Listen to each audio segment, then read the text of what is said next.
Hi there, that's right, great and glorious, soon to be famous, one day Nick Dutch back on the camera yet again one more time.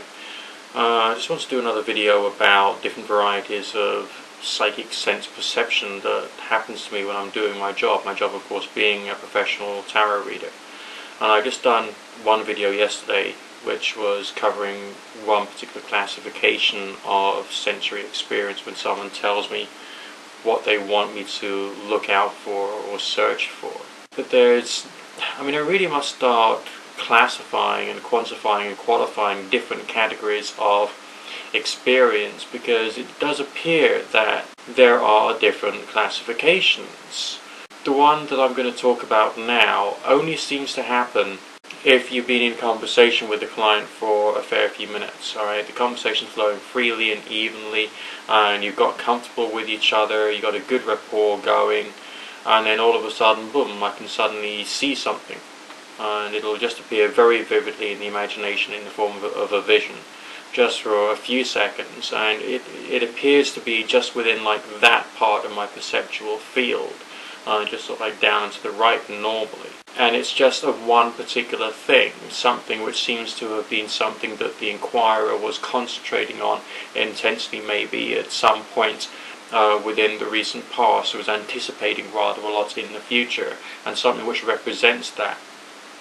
Like, I had a client yesterday and we were talking about, I think it was her relationship, we were just trying to, get some perspective on that. The conversation went very well, very freely, very evenly, and all of a sudden, bam, I just saw this image of a pearl. And so I says to her, don't know if this means anything to you, but I've just seen this image of a pearl. Now, does that mean anything to you? And she says, well, I'm going to wear pearls to the event tomorrow night. And so maybe there's a connection there, of course, we don't know, but just that sort of thing happens occasionally. There was another time when I was speaking to a client and I suddenly got an image roughly the same part of my perceptual field, and it was of one of those hand plates that you put on a door when the part of the door which you push on to open the door. And I saw it as brass, and I saw it with a braided edge around the outside, and I says, look, I just seen one of these hand plates you put on the door and the rest of that. And I described it to her, and she says, well, I just put one of those up earlier on today. And so maybe there was a connection there.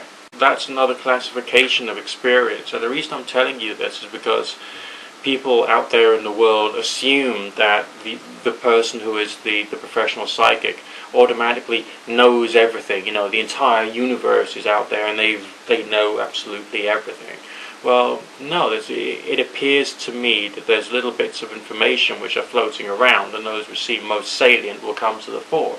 Whether those are necessarily the ones that the client is most interested in or not is a complete and utter irrelevance. There's stuff around, and there's stuff which will appear. And that's just the way it seems to be. There's even people who are quite experienced as professional psychics who, after they've called me, because I get readings, I do readings for other people who do professional clairvoyant, psychic and tarot readings. And they might say, well, it's one thing you haven't picked up of me though, isn't there? Yeah. And I think, well, what's that? And she said, well, I do the same work that you do. And I thought, okay, well, she does the same work as me. Well, I'm not given her entire curriculum vitae, am I? I'm given little blobs of information and thoughts and feelings. I'm not given absolutely every single thing, like the colour of her toenails or whatever. I think I said to one of my inquirers, a phrase that popped into my head was, yeah, if you're lucky. And it turned out she was wearing a necklace with the word lucky written on it. Stuff like that just happens. And so it is bizarre and peculiar.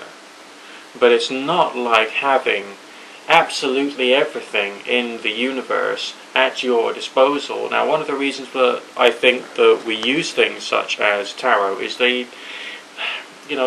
things like the imagery on the cards can actually start your mind thinking in a different direction. Instead of the client saying, I want you to look at this, the cards give you something randomly which enables you to focus a little more. So you've got two different varieties of energy there, or emotion there. One of them is success, the other one is worry.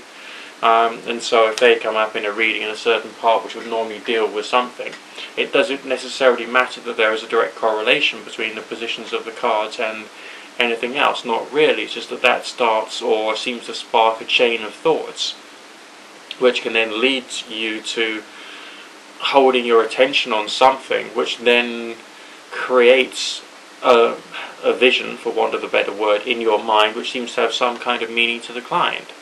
And it's odd. What more can I say? It is odd. No, we don't know everything. No, we don't know everything about you. No, we don't know what secret things you did in your bedroom last night. We don't know the precise figures in your bank balance. It is a question of impressions, and having a conversation with someone who gets impressions and trying to use that for your benefit. That's the way it appears to work for me. Anyway, I might do another video on a different quality or caliber or type of psychic sense experience at a later stage, but anyway, just thought I'd give you something to think about today. This is Nick Dutch signing out for now.